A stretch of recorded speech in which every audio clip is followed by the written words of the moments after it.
Good evening friends. आज 3 दिनों के बाद भारतीय स्टॉक मार्केट ओपन हुई है, क्योंकि बहुत सारा गैप है पिछले वाले वीक में भी और इस वाले वीक में भी। तो चलिए आज हम आपको जो हमारा वीलॉग है उसकी स्टार्टिंग करने लगे हैं हम S&P BSE स्मॉल कैप से। स्मॉल कैप से क्यों मैं स्टार्ट कर रहा हूँ 15 अप्रैल को, क्योंकि एक डायलॉग है, आई थिंक शोले फिल्म का डायलॉग है कि हम नहीं सुधरेंगे। मैं नहीं जो मेजॉरिटी आप सुन रहे हैं ये आपकी बात हो रही है कि हम नहीं सुधरेंगे।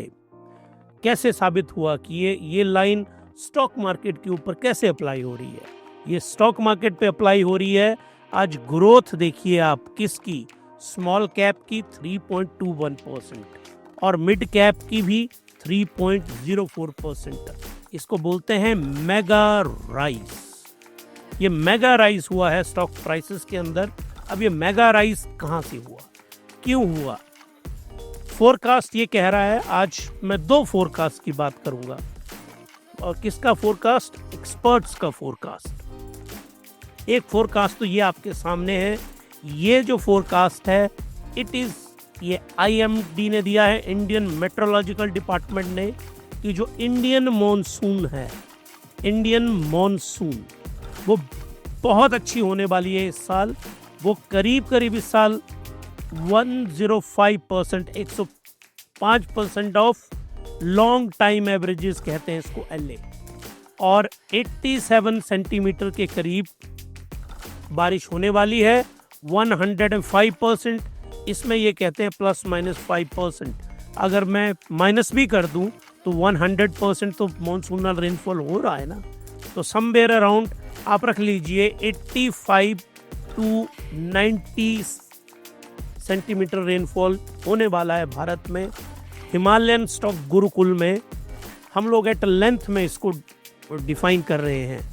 एट लेंथ में इसके ऊपर वीलॉग लेके आ रहा हूं मैं, जो मैं आपको समझाऊंगा। तो होगा क्या, जैसे ही बहुत अच्छा मॉनसून होगा तो एग्रीकल्चर सेक्टर का जो शेयर है भारत की GDP में 16%, एक तो ये राइज कर जाएगा।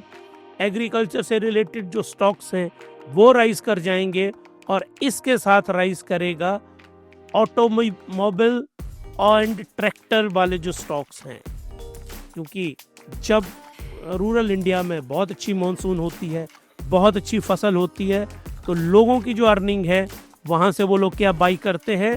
वो लोग बाई करते हैं 2 व्हीलर तो वो खरीदेंगे, ट्रैक्टर वो खरीदेंगे, कार भी वो खरीदेंगे।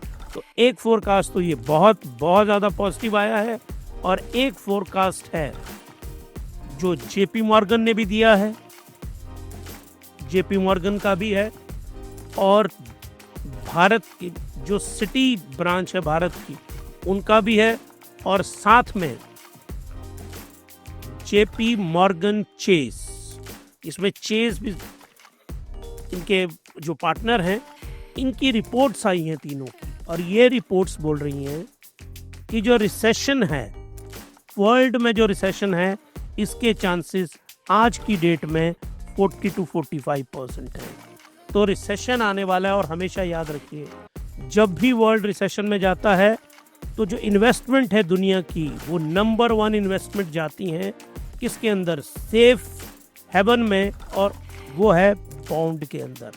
नंबर 2 की इन्वेस्टमेंट जाती है गोल्ड के अंदर और ट्रेजरी बॉन्ड के अंदर, और नंबर 3 वो इन्वेस्टमेंट अगर इक्विटी में आए भी तो वो हमेशा आएगी लार्ज कैप के अंदर। ये बोलता है 100 इयर्स का डाटा। तो अगर फोरकास्ट है कि वर्ल्ड इकोनॉमी जो है, और इसमें एक और जो फंड हाउस है दैट इज मॉर्गन स्टैनली, इन्होंने भी साथ में बोला हुआ है कि रिसेशन में दुनिया जाएगी, और मेनली अमेरिका। तो रिसेशन में जा रहा है तो बाइंग किस में होनी चाहिए? बाइंग होनी चाहिए लार्ज कैप में।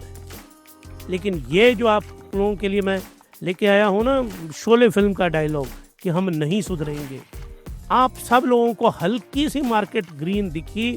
आप लोगों ने जो स्मॉल कैप, उन स्मॉल कैप का मैं आपको गारंटी देता हूँ, जो सुन रहे हैं 90% आप में से जो सुन रहे हैं हमारे पॉडकास्ट को, और वैसे भी जो इन्वेस्टर हैं, उनको intrinsic value versus current market value versus value investing, इन कॉन्सेप्ट का रिलेशनशिप ही पता नहीं होगा। इसके ऊपर मैंने वीलॉग बनाया है, वो प्रिपेयर कर दिया है, उसको मैं कल अपलोड करेंगे हम, कि इंट्रिंसिक वैल्यू किस एसेट क्लास की है जिसमें आपको इन्वेस्ट करना है।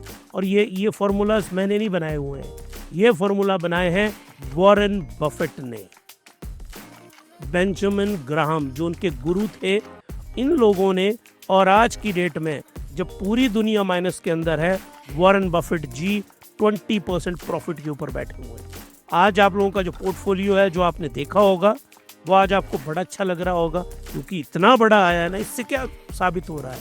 इससे साबित हो रहा है कि इंडिया का जो रिटेल इन्वेस्टर है, वो पता क्या करता है, इसको बोला जाता है रिवेंज बाइंग। रिवेंज बाइंग का एक कॉन्सेप्ट है, ये मैं आपको समझाता हूँ इस कॉन्सेप्ट को। क्या होती है रिवेंज बाइंग?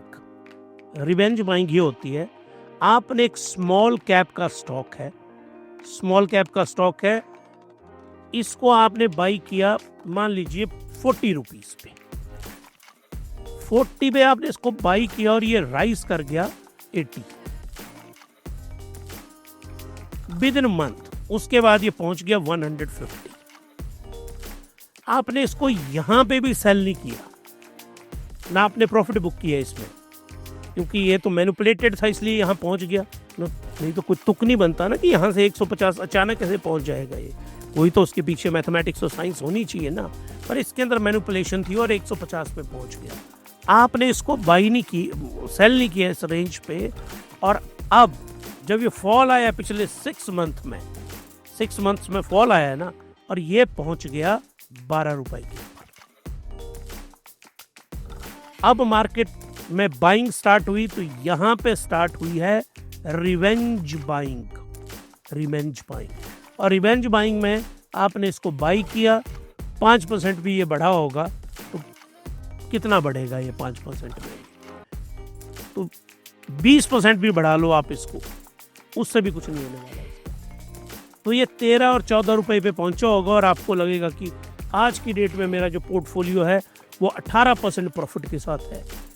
पर आप ये भी तो देखो कि वो 20% और 18% किसका है?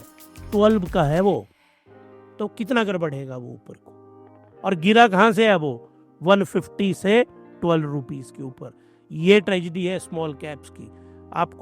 आप ये जो मेरा कॉन्सेप्ट मैं आपको समझा रहा हूं, इस कॉन्सेप्ट को जाइए और अप्लाई करिए इस कॉन्सेप्ट को अपने पोर्टफोलियो के ऊपर, और आप लोग सब बचिए इन स्मॉल कैप और इन मिड कैप से।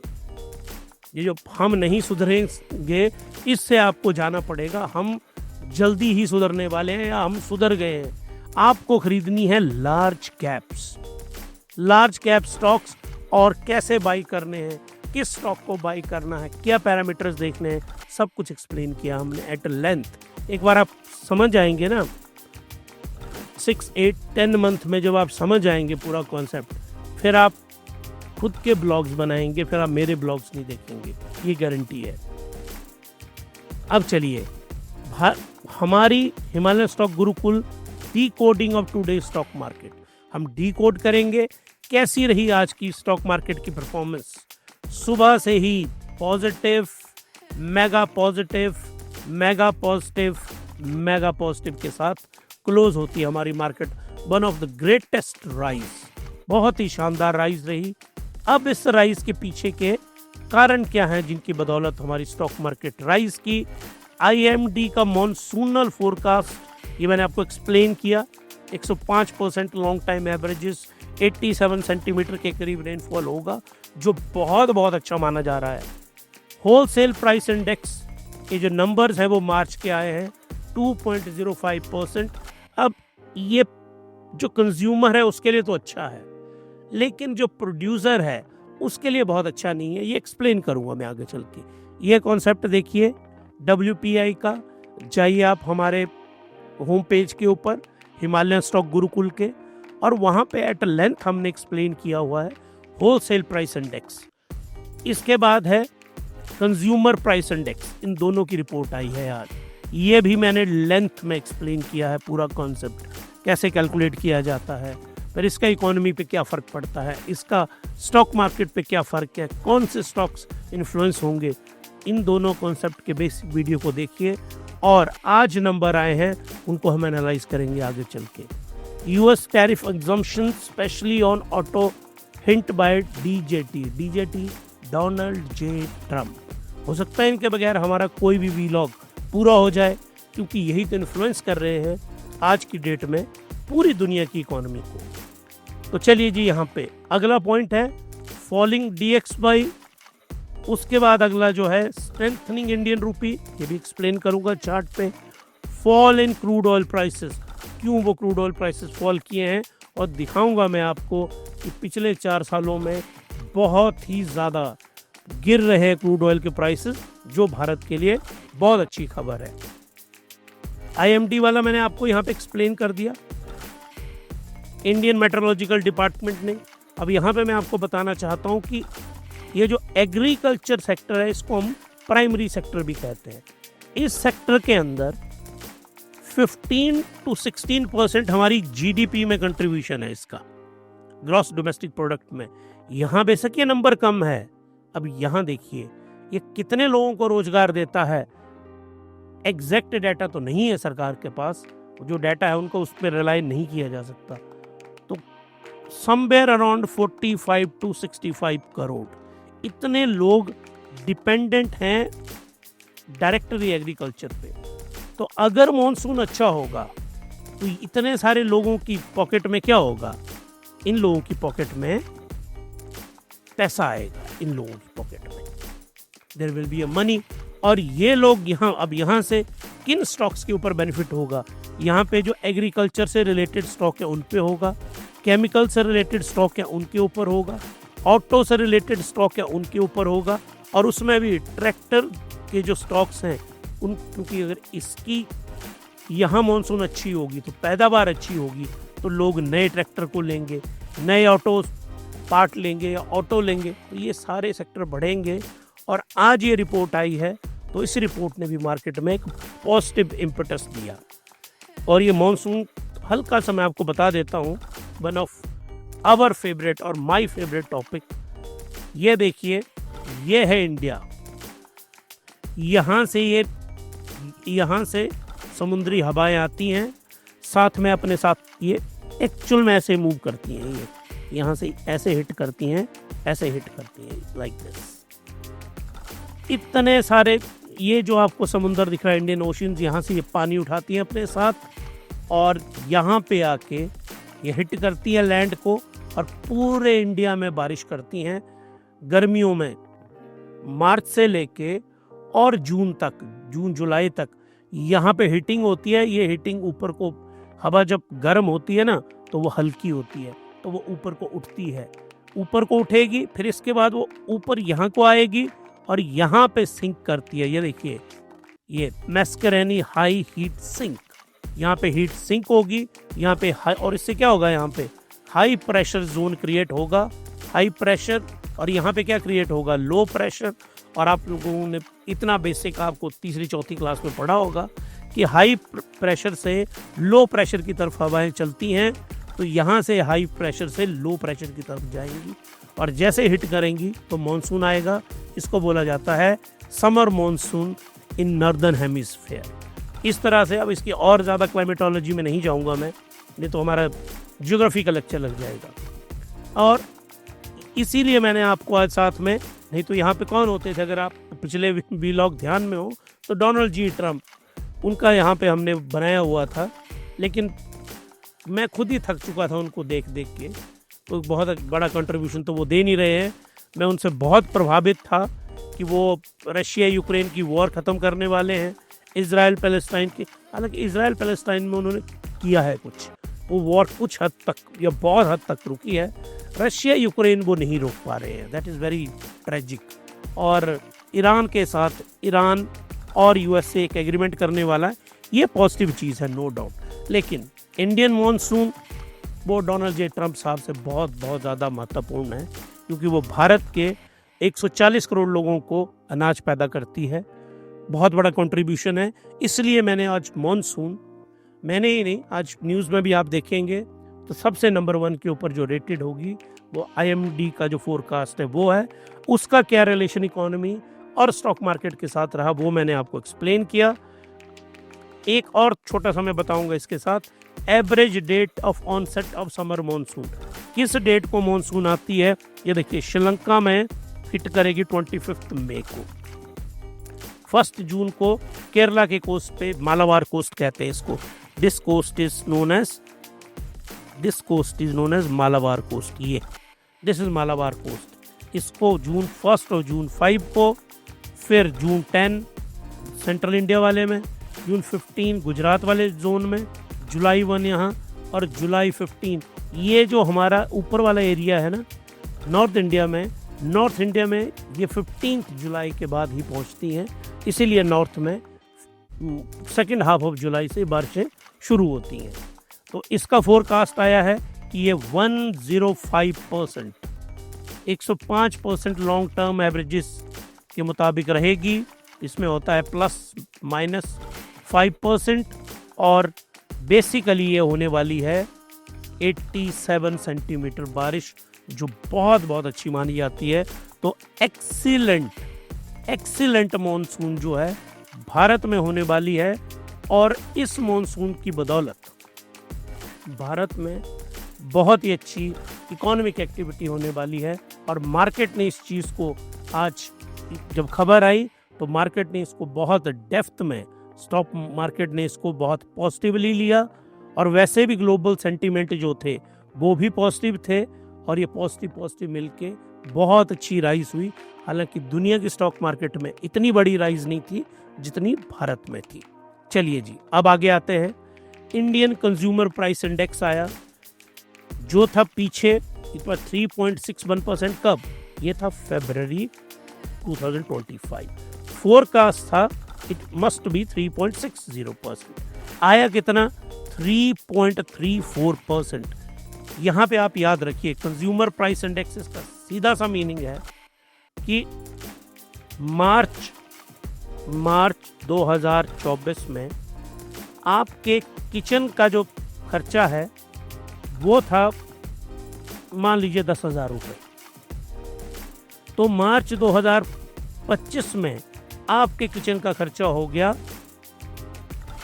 10,334 रुपये। इसका सिंपल मीनिंग ये हुआ कि इस रेट से प्राइसेस बढ़े, तो ये अच्छी बात है। हमारा टारगेट कितना है? 4.8% टारगेट है, ये एनुअल टारगेट है। और ये जो डाटा आया है ये मार्च मंथ का डाटा है अकेला। एनुअल टारगेट है 4.8%, आरबीआई बोल रहा है, लेकिन और जो आइडियल टारगेट होता है वो होता है 4%। मैंने आपको पहले भी समझाया है बहुत बार कि ये जो इन्फ्लेशन है, ये इन्फ्लेशन इस तरह से होती है, जैसे कि आपने बहुत सारे फेयर्स में आपने देखा होगा, जो मेले लगते हैं, वहाँ पे ना एक रस्सी के ऊपर एक लड़की या कोई लड़का चल रहा होता है, और उसने एक हाथ में एक छड़ी या डंडा पकड़ा होता है, और टाइट रोप उस रस्सी के ऊपर चले होते हैं। वो आरबीआई और फाइनेंस मिनिस्ट्री उसी तरह टाइट रोप पे चलती है। इन्फ्लेशन ज़्यादा भी नहीं होनी चाहिए, कम भी नहीं होनी चाहिए। अब यहाँ पे मैं आपको समझाना चाहता हूँ, आगे चल के मैं WPI में आपको समझाऊंगा कि इन्फ्लेशन बहुत कम होना तो उसका नुकसान है कि जो लोग सामान बना रहे हैं उनको प्रॉफिट नहीं हो रहा है। अब मान लीजिए ये किचन में आपका खर्चा है, और आपकी फैक्ट्री भी है, आपके पति की फैक्ट्री ब्रेड की फैक्ट्री है, तो आप लोग ब्रेड बना रहे हैं, तो आपकी ब्रेड के जो प्राइसेस हैं वो मात्र 2% बढ़ रहे होंगे, तभी इन्फ्लेशन 3% बढ़ रही है। तो जो आप 100 रुपए की ब्रेड के 2 या 3 पैकेट बना रहे होंगे, उसके 102 रुपये मिल रहे होंगे आपको साल बाद। तो और बाकी खर्चे सोसाइटी में क्या है, वो 6 या 7% से बढ़ रहे होते हैं। तो आपको नुकसान होगा कि नहीं, क्योंकि आप प्रोड्यूसर होंगे ब्रेड के। तो यहाँ पे किचन का खर्चा तो कम हुआ है, लेकिन उसका हमारी फैक्ट्रीज को बहुत ज़्यादा फ़ायदा नहीं हुआ। तो सरकार को बहुत सही बैलेंस बनाना पड़ता है, आपका किचन का खर्चा भी कम रहे, और जो फैक्ट्री सामान बनाती हैं उनका सामान बनाने का खर्चा भी अच्छा मिलता रहे, उनको प्राइसेस अच्छे मिले। तो CPI and WPI wholesale price index और कंज्यूमर प्राइस इंडेक्स।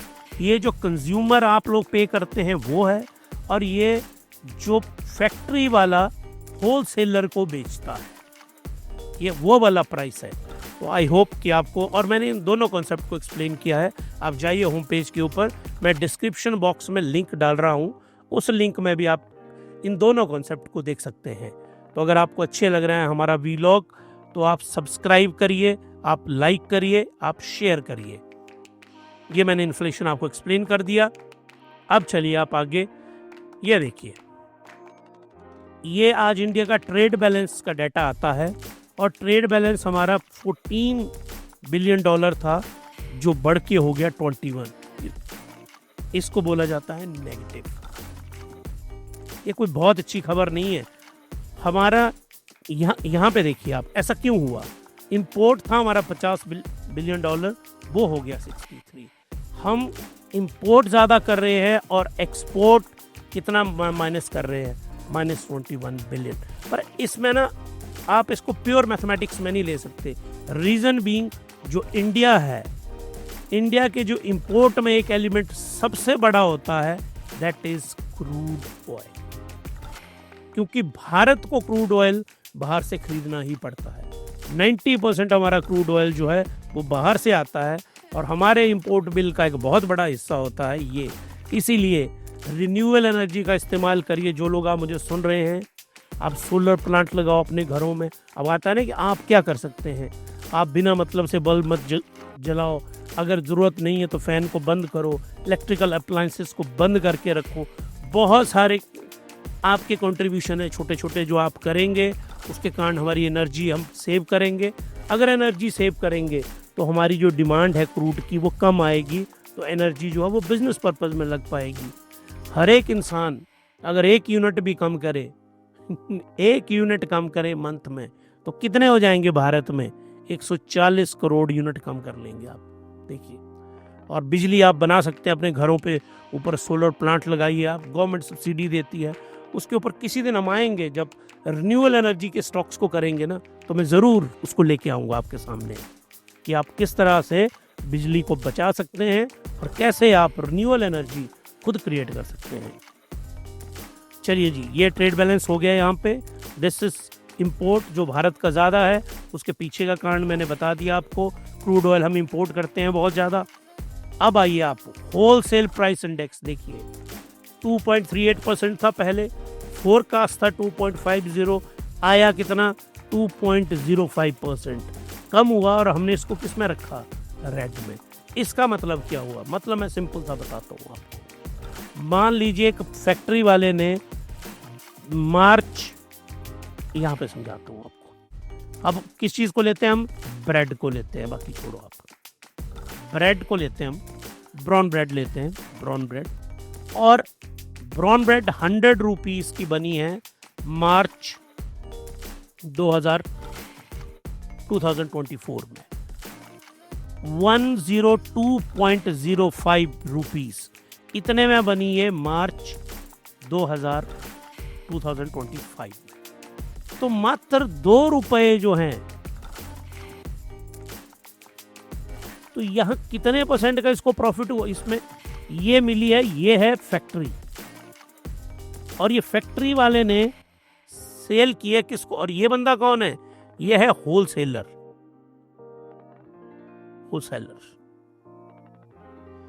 फैक्ट्री से होलसेलर को मिली है इतने रुपए में। इसमें से आप एक आधा रुपया आप लगा दो कि ट्रांसपोर्टेशन और खर्चे होंगे, तो इस बेचारे ने 100 रुपए पे कितना कमाया? 1.5% मात्र। अब इसने अगर ये 100 रुपया बैंक से लिया होगा, बैंक से लोन लिया है, तो बैंक को ये कितने % का इंटरेस्ट दे रहा होगा इस 100 रुपए के ऊपर? 112 रुपए। 112 रुपए का ये इंटरेस्ट दे रहा है, और बेच 102 रुपए पे रहा है। क्या इसका बिजनेस वायबल है? तो इसीलिए ये जो होलसेल प्राइस का रेट है, ये ऐसा नहीं है कि बहुत ज़्यादा हो जाए। अब मान लो ये 110 रुपए हो जाता, तो ब्रेड हमको जो हमने, क्योंकि होलसेलर ने किसको बेचनी है? रिटेलर को। और रिटेलर से कौन खरीदेगा? कंज्यूमर। तो ये अगर यहाँ सस्ता है तो होलसेलर के पास सस्ता है, रिटेलर को सस्ता मिलेगा, कंज्यूमर को सस्ता मिलेगा। कंज्यूमर प्राइस इंडेक्स सीपीआई घटेगा, लेकिन इसको कोई बेनिफिट नहीं। और ये कोई फॉरेन का बंदा तो है नहीं, ये हमारी इकोनॉमी का कंपोनेंट है ना।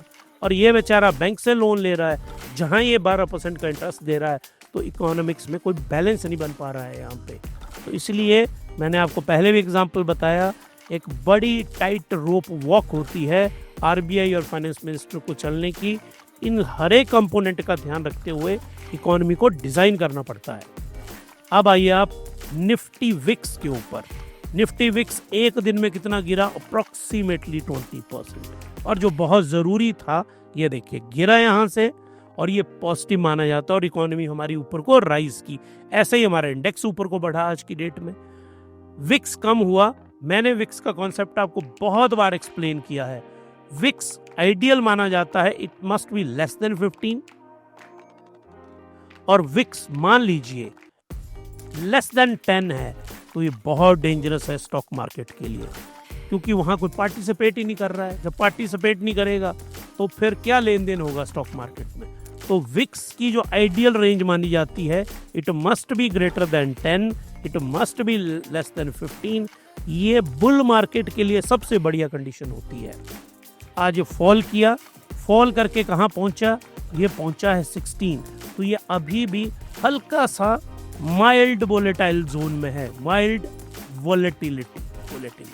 जब ये लेस देन 15 आ जाएगा तो ये आ जाएगा लो वोलेटाइल जोन के अंदर, लो वोलेटाइल जोन के अंदर। और बुल मार्केट के लिए सबसे अच्छा विक्स होता है लो वोलेटाइल जोन के अंदर। ये देखिए आज स्टॉक मार्केट सुबह यहाँ से जंप लिया इसने, यहाँ पे टच किया हाईएस्ट पॉइंट, ये देखिए, और हल्का सा यहाँ नीचे सेटल हुआ। और फिर ये देखिए आप, इसने बाइंग कहीं छोड़ी नहीं। और इस बाइंग में बहुत ज़्यादा हम एक्साइटेड है, क्योंकि अभी तक जब तक हमने ये वीलॉग, मेरी टीम ने ये वीलॉग का डाटा इकट्ठा किया था, तब तक कभी FII DII इसका डाटा नहीं आया हुआ था। I am very very eager. 3 data मैं आज की ज़रूर देखना चाहूँगा। FIIs ने क्या बाई किया, DIIs ने क्या बाई किया, और रिटेलर ने बच जाएगा। इनको टोटल बाई हम निकाल लेंगे, इनको माइनस कर लेंगे, इनको माइनस कर लेंगे, ये बच जाएगा। तो आप लोगों ने, और हमें पहले ही पता है आप लोगों ने क्या बाई किया है, हम नहीं सुधरेंगे। शोले फिल्म का जो डायलॉग है ना, वो डायलॉग मैं इसलिए लेके आया था क्योंकि 3% की राइस में ये कितना बढ़ा? 2.19%। ऐसे संकेत मिल रहे हैं। आई एम नॉट श्योर कि FIIs का पॉजिटिव में डाटा आना चाहिए। आज का 15 अप्रैल का डाटा पॉजिटिव आना चाहिए, और FIIs की जो बाइंग होगी वो यहाँ पे ज़्यादा होगी। DIIs ये भी इसमें ज़्यादा आएंगे, लेकिन इन्होंने भी स्मॉल कैप में बाइंग की होगी। और ये रिटेलर जो आप लोग मुझे मेजॉरिटी सुन रहे हैं ना, ये तो गारंटी है कि आप लोगों ने स्मॉल कैप में ही बाइंग की होगी, ये श्योर है। तो ये जो आपकी स्मॉल कैप की बाइंग है ना, it is very very risky. और ये मैं आपको पिछले 2 महीनों से वार्निंग दे रहा हूँ कि जितनी भी रिपोर्ट्स आई हैं वो सब कहती हैं ये जो साल होगा वो लार्ज कैप का होगा, वो वाला लार्ज कैप जिसकी PE वैल्यू लेस देन 20 है, RSI वैल्यू वो रहती है लेस देन 25 या 30 के आसपास है। उसको देखो आप। इंट्रिंसिक वैल्यू, जिसकी इंट्रिंसिक वैल्यू जो है ग्रेटर है करंट मार्केट प्राइस से। ये कॉन्सेप्ट में कल आपको इसका वीलॉग प्रिपेयर कर दिया मैंने, इसको मैं कल अपलोड करूंगा। Intrinsic value and current market price और वैल्यू इन्वेस्टिंग क्या होती है, इन कॉन्सेप्ट को अप्लाई करके लार्ज कैप के स्टॉक खरीदिए आप।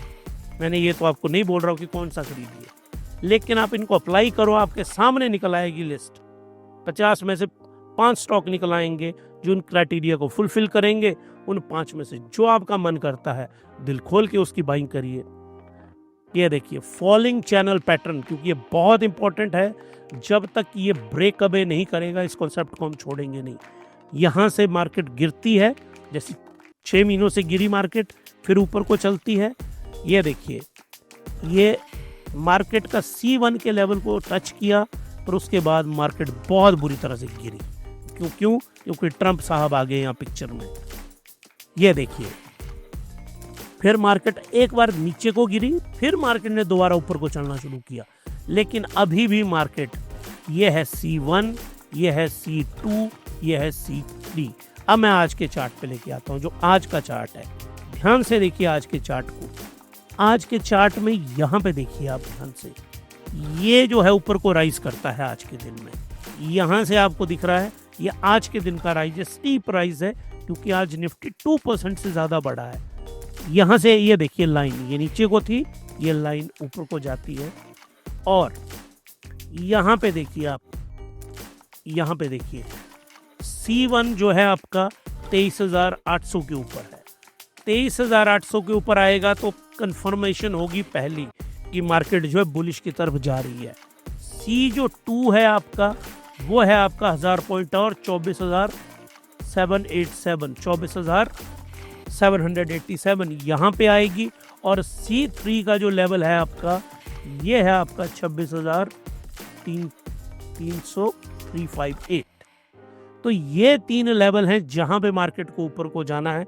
यहां से मार्केट, ये देखिए हाईएस्ट पॉइंट है, यहां से गिरी है मार्केट, जो आपका सारा, आप सब लोग परेशान थे। लेकिन आप देखिए अप्रोक्सीमेटली इस जोन पे तो मार्केट गई है पहुंच। अब ये रास्ता मार्केट को तय करना है यहाँ तक, फिर उस लेवल के ऊपर आएंगे जहाँ पर ब्रेक इवन होंगे, उसके बाद मार्केट ऊपर को बढ़ेगी। तो वो लोग इस जोन पे जिन्होंने बाइंग की होगी, मैं आपको 3 महीनों से समझा रहा हूँ, ये RSI का जोन है, बाई करो। वॉरेन बफेट के कोट ला रहा हूँ, बहुत सारी चीज़ें समझा रहा हूँ। देखिए मर्जी है आपकी, आखिर सर है आपका, मर्जी है आपकी, आखिर पैसे हैं आपके, खरीदने हैं आपको।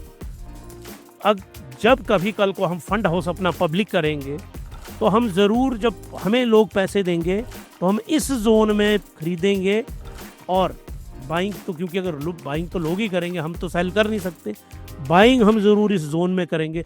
आप सोचो, जिस किसी ने बाइंग यहाँ पे की होती 21,800 को छोड़ो, आप लेट्स से 22,000 पे आपने बाइंग की होती, आज कितना हो गया है?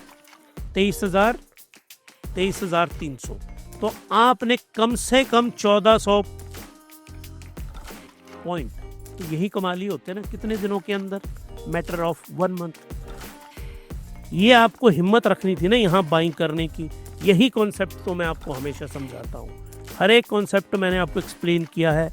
रिलेटिव स्ट्रेंथ इंडेक्स का, फिर आपको ब्रेकिंग चैनल मैंने आपको एक्सप्लेन किया है, पियर्सिंग कैंडल पैटर्न क्या होता है वो मैंने आपको एक्सप्लेन किया है, रेजिस्टेंस एंड सपोर्ट आपको मैंने एक्सप्लेन किया। और सिर्फ कॉन्सेप्ट एक्सप्लेन नहीं किए हैं, उन कॉन्सेप्ट को हम यहाँ पूरे के पूरे टेबल पे अप्लाई करते हैं, पूरे चार्ट के ऊपर अप्लाई करके मैं आपको सिखाता हूँ। अब इससे ज़्यादा तो क्या कहते हैं उसको, एक पानी या दूध में या कोल्ड ड्रिंक में घोल के आपको कोई पिला दे तो फिर बता देना, वो फिर मैं भी पी लूँगा, क्योंकि इससे और सिंपल मुझे नहीं समझ आता कि क्या होता है। आप में से किसी को समझ आता है तो मुझे बताइएगा कि इससे सिंपल क्या हो सकता है। तो चलिए जी, United State dollar to Indian rupee कैसा रहा आज के दिन? तो ये United State dollar to Indian rupee आज, ये देखिए बड़े दिनों के बाद 85 रुपीज़ के ऊपर आया।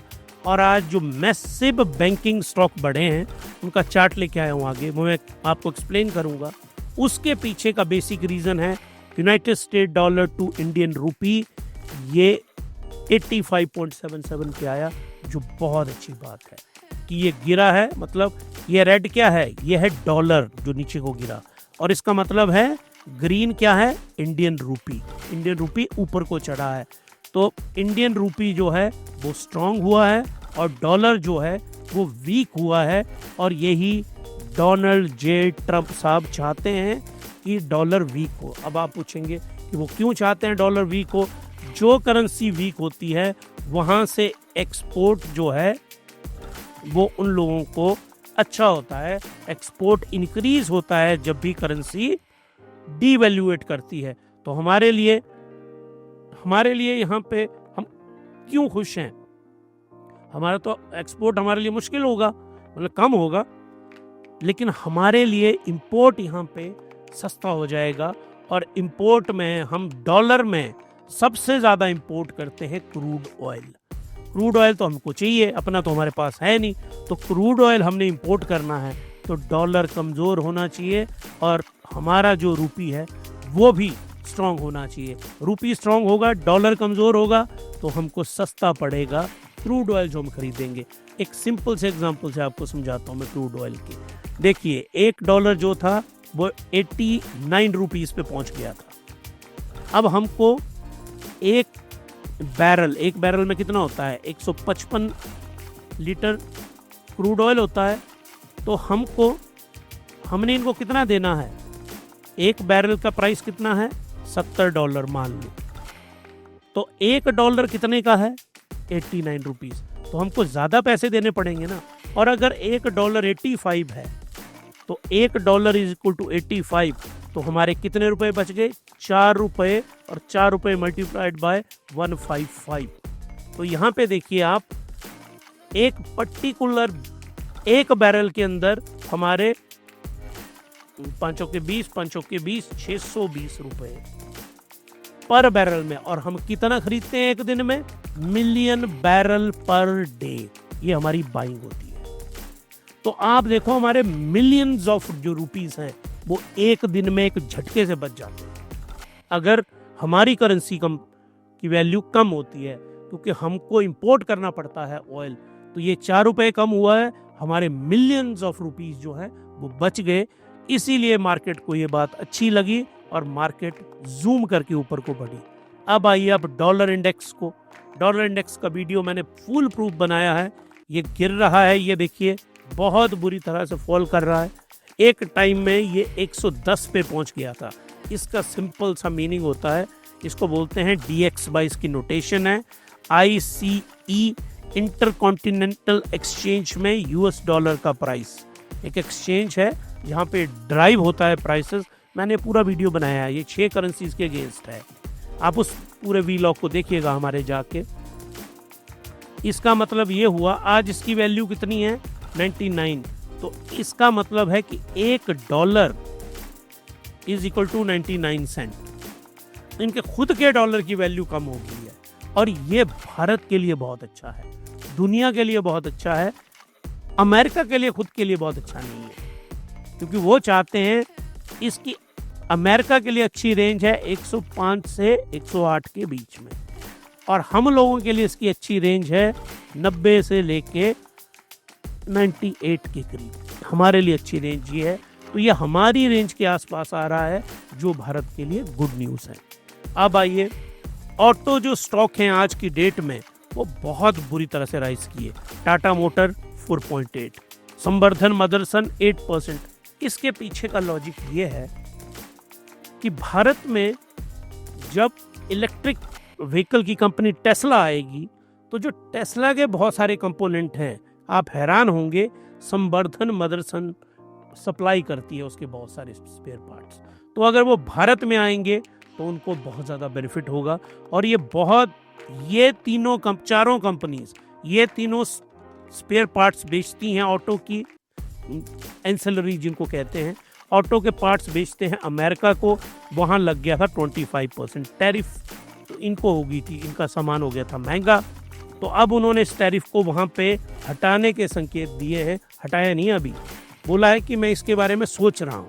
अब सोच रहा हूँ तो कुछ अच्छा ही सोचेंगे वो, तो उससे इनको लगाइए। देखिए ये सारे अमेरिका एक्सपोर्ट करने वाले हैं।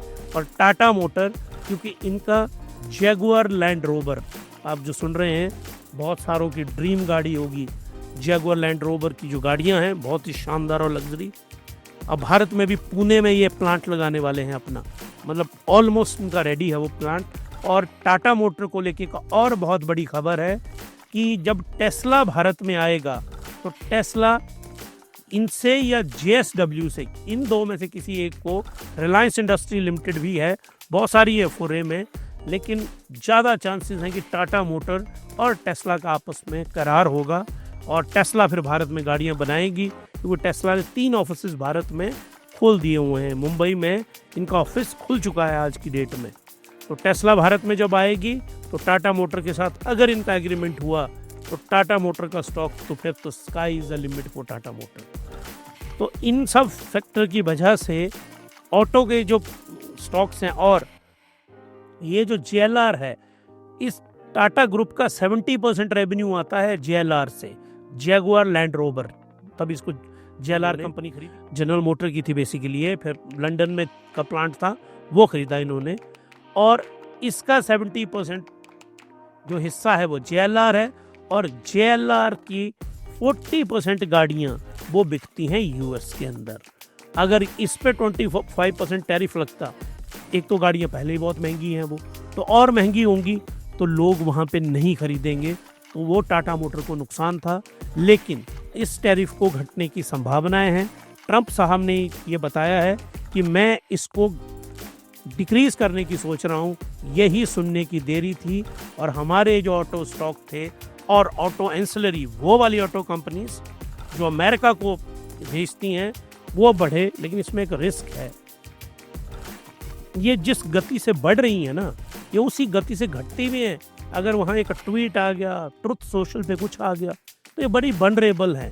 अब आपको फोकस करना है, जो एक्सपर्ट एडवाइस दे रहे हैं और हम सहमत हैं उनके साथ, वो कह रहे हैं कि जो ऑटो कंपनीज इंडिया ओरिएंटेड है, इंडिया ओरिएंटेड कंपनीज हैं। अब इसमें देखिए, CPI का डाटा, मॉनसून का डाटा हमारे पास आ गया, बहुत ईगरली अब हमको इंतज़ार है GDP के डाटा का, जो जनवरी, फरवरी और मार्च का आएगा। ये डाटा और कॉरपोरेट अर्निंग जो आजकल शुरू हो चुकी हैं, अगर ये सब अच्छा आता है तो जो इंडिया के डोमेस्टिक मार्केट में गाड़ियाँ बेचते हैं कौन, मारुति सुजुकी होगी, बजाज ऑटो हो गया, हीरो हो गया, हीरो मोटरकॉर्प जो है, ये वाली कंपनीज जो भारत में, या महिंद्रा एंड महिंद्रा जो भारत में ज़्यादा बेचती हैं, उन ऑटो कंपनीज को बेनिफिट होगा। तो ऑटो को बहुत अच्छा इंडेक्स है, इसको बहुत डायनेमिक तरीके से आपको देखना पड़ेगा। एक पोर्टफोलियो में एक स्टॉक आप ऐसा उठाइए जो अमेरिकन बॉन्ड है, जो एक्सपोर्ट बॉन्ड है, एक स्टॉक आप ऐसा उठाइए जो हमारा डोमेस्टिक बॉन्ड है, मैं नाम नहीं ले रहा हूँ किसी का। दोनों का एक बढ़िया सा आप डाइवर्सिफाइड पोर्टफोलियो बनाओ, कुछ पैसे उसमें डालो, कुछ पैसे जो है अमेरिका वाली में डालो, ताकि जहाँ से भी प्रॉफिट हो तो आपको ऑटो का प्रॉफिट आपकी पॉकेट में ज़रूर आए। अब आइए आप बैंकिंग जो स्टॉक हैं, मैंने आपको पहले क्या बताया, DXY फॉल किया, डॉलर और Indian versus Indian rupee, dollar क्या हुआ, डॉलर भी फॉल किया। तो इनके फॉल का सबसे बड़ा फायदा किसको हुआ, बैंक्स को। और ये देखिए, मतलब मुझे याद नहीं है कि लास्ट टाइम मैंने 3% HDFC बैंक को कब बढ़ते हुए देखा। इतना शानदार भारत का नंबर 1 बैंक है ये। मैं नहीं बोल रहा हूँ आप इसको खरीदो, क्योंकि अब तो ये खैर आपने वही खरीदना है जो RSI PE जो हमारे मॉडल हैं इंट्रिंसिक वैल्यू के, वॉरेन बफेट के, उनको फॉलो करते हैं, वही स्टॉक खरीदने हैं। कोई उल जुलूल स्टॉक खरीदने की ज़रूरत नहीं है आपको। Today morning I was checking कि HDFC बैंक ने 30% का रिटर्न दिया है हमारे हिमालयन कैपिटल में। 30% प्रॉफिट है हमें। इतना सारा ड्रामा, इतनी मार्केट क्रैश होने के बावजूद 30% का प्रॉफिट है HDFC बैंक में। और बहुत स्मॉल कैप के बैंक हमने खरीदे हुए पोर्टफोलियो में। एक बैंक करयूर वैश्य बैंक को छोड़ के और कैनरा बैंक को छोड़ के बाकी सारे ही नेगेटिव के अंदर है। तो मैं स्टडी कर रहा था HDFC बैंक को, ये इतना शानदार बैंक है, मतलब ये उस गति से नहीं चलेगा, लेकिन जो गति से चलने वाले हैं ना, वो उसी गति से, उसी स्पीड से गिर भी रहे हैं। जो चारों तरफ लाली है ना आपके पोर्टफोलियो में छाई हुई, वो लाली कहाँ से आई है, वो जब स्मॉल कैप गिरे हैं। लेकिन HDFC बैंक को मैंने जो देखा है, इतनी मैसिव राइज एक दिन में, बहुत, मतलब मैंने तो पहली बार ही देखी इतनी बड़ी राइज इसमें। एक्सिस बैंक ये नो डाउट बहुत ज़्यादा बढ़ जाता है। ICICI बैंक ये भी 3% बढ़ा। इंडसलैंड बैंक, इसका तो कोई आता पता ही नहीं है ना, ये जितना ऊपर को जाता है उतना नीचे को जाता है। लेकिन इन फैक्टर की बदौलत और HDFC बैंक ने आज और बहुत, जो इन्वेस्टर के लिए अच्छी है लेकिन लोगों के लिए अच्छी नहीं है, 3% इंटरेस्ट, मैं यहाँ समझाता हूँ आपको इस कॉन्सेप्ट को। HDFC पहला बैंक है जिसने अनाउंस किया कि आपने उसमें 1 लाख रुपए रखे तो पहले ये इंटरेस्ट देता था आपको 3%, मतलब 3,000 रुपये। अभी आपको इंटरेस्ट देगा 2.75%, 2,750 रुपये। मेरे को तो ये समझ नहीं आता, फिर आपने 1 साल बैंक में पैसे रखने क्यों हैं? तो सबसे बेस्ट जगह है पैसों को रखने की, दैट इज स्टॉक मार्केट। ये क्या करेगा? बैंक में रखते जाओ पैसों को, हो क्या जाएगा वहां से? वो तो आपके पैसे कहीं भी नहीं जाएंगे, इन्फ्लेशन को ही बीट नहीं कर पाएंगे वो। तो स्टॉक मार्केट में अपने पैसे को लगाइए। कैसे लगाना है, हर एक वीलॉग में इतने लेंथ में मैं समझा रहा हूँ। ये तो आपको कोई 8-10 लाख रुपए का कोर्स करेंगे ना आप लोग, वो भी नहीं आपको इतनी लेंथ में और इतनी डेप्थ में समझाएगा। तो ये देखिए, अगर आपको ये पसंद आ रहा है तो हिमालयन स्टॉक गुरुकुल को आप हमारे को सब्सक्राइब करिए, लाइक करिए और इसको शेयर करिए। ये हमारी आप लोगों से रिक्वेस्ट है। अब आइए, आप यहाँ पे एक बात बताना चाहता हूँ मैं आपको। बिटकॉइन टू इंडियन रूपी, ये देखिए 5 दिनों का चार्ट लेके आया हूँ मैं इसका। 5 डेज में इसकी राइज देखिए कितनी है, अप्रोक्सीमेटली 5 लाख रुपीस। ये बहुत ही वनरेबल करेंसी है और यही वो 5 दिन है, कब? 10th to 15th अप्रैल। इसमें नहीं है छुट्टी छट्टी का, इन एक्सचेंजेस में कोई फर्क नहीं पड़ता है। ये ग्लोबल एक्सचेंजेस मूव करती रहती हैं, 24 आवर का डाटा ये इकट्ठा करती हैं, उनकी इंटरपोलेशन करती हैं डाटा का, फिर प्राइस डिफाइन करते हैं। वो मैथमेटिकली बहुत करेक्ट होता है, वो आपको डाउट करने, संदेह की वहाँ पे कोई गुंजाइश नहीं है। तो इन 5 दिनों के अंदर जब ये टेंट्रम टैरिफ वाला पॉज हुआ तो ये देखिए कहाँ पहुँचा, ये 5 लाख रुपए। बहुत वोलेटाइल है। तो जो स्मॉल कैप में आप लोग रह रहे हैं ना, तो वहाँ तो आप रिस्क ले रहे हैं। स्मॉल कैप में तो आप का तय है कि आपकी गाड़ी गिरेगी, टूटेगी और एक्सीडेंट होगा ही होगा। तो फिर अगर आपको रिस्क लेना ही है तो फिर आप क्रिप्टो का रिस्क लो। Why not to invest in a crypto? तो स्मॉल कैप में अगर आपको लग रहा है ना कि आपके पैसे बढ़ेंगे, वो कुछ एक महीने आएंगे जब बढ़ेंगे, और जब वो गिरेंगे तो जितना आपने खरीदा होगा उससे कई गुना नीचे ले आएंगे। तो आप सोचिए इसके बारे में। क्रूड ऑयल कंटिन्यूस कॉन्ट्रैक्ट, ये देखिए $61। ये हुआ कितना करता था? $70 के आसपास। तो ये इसमें ये नीचे को देखिए फॉल कर रहा है, और रीजन बीइंग, ये हम एक बात और बताना चाहता हूं आपको। ये देखिए, जब ये टैरिफ आने वाला टाइम था तो $59 पर बैरल पे भी ये हुआ है। और क्रूड ऑयल इसलिए गिरा है क्योंकि ओपेक के जो नेशंस हैं उन्होंने टारगेट भी डिक्रीज कर दिया है, और जेपी मॉर्गन चेस ने क्रूड ऑयल का जो प्राइसेस बताया है वो बोल रहे हैं $50 के आसपास भी क्रूड ऑयल का प्राइसेस आ सकता है। तो क्रूड ऑयल भारत के लिए बहुत ज़्यादा पॉजिटिव खबर है ये, क्योंकि हमको तो ऑयल खरीदना है, जितने कम डॉलर में मिलेगा उतना हमको बेनिफिट है। तो भारत के लिए तो है ये बहुत अच्छी न्यूज़। तो अब तक देखिए गुड न्यूज़ आ रही है ना आपको सारी की सारी। तो चलिए अब क्लोज करते हैं, बहुत लंबा वीलॉग हो गया हमारा। यहाँ पे देखिए 1 अप्रैल से लेके 11 अप्रैल तक हर रोज नेगेटिव में है। FIIs इंटेंसिटी कम हुई है उनकी, ये देखिए, और DIIs की बाइंग डबल है। अब बहुत इंटरेस्टिंग मैं देखना चाहता हूँ FIIs और DIIs, इनका 15 अप्रैल को इन्होंने क्या बाई किया, ये सारी डिटेल लेके मैं आपके सामने आऊँगा। आपको आज ही जैसे ये डाटा आएगा मैं पोस्ट करूँगा, इसीलिए मैं आप सब लोगों को बोलता हूँ ये है हमारा हिमालयन स्टॉक गुरुकुल।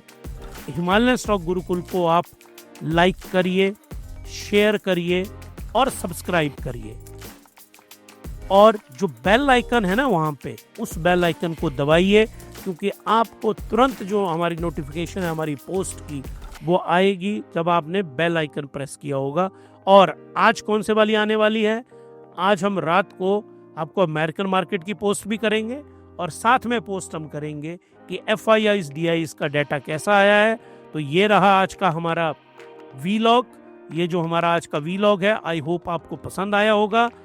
और अब आपसे मिलते हैं कल एक नए और बेहतरीन वीलॉग के साथ। तब तक के लिए good night and happy investing. Happy investing, ये आप लोगों के लिए हम चाहते हैं आप खुश रहें इन्वेस्टिंग में। तो चलिए अब मिलते हैं नए वीलॉग में। Thank you very much.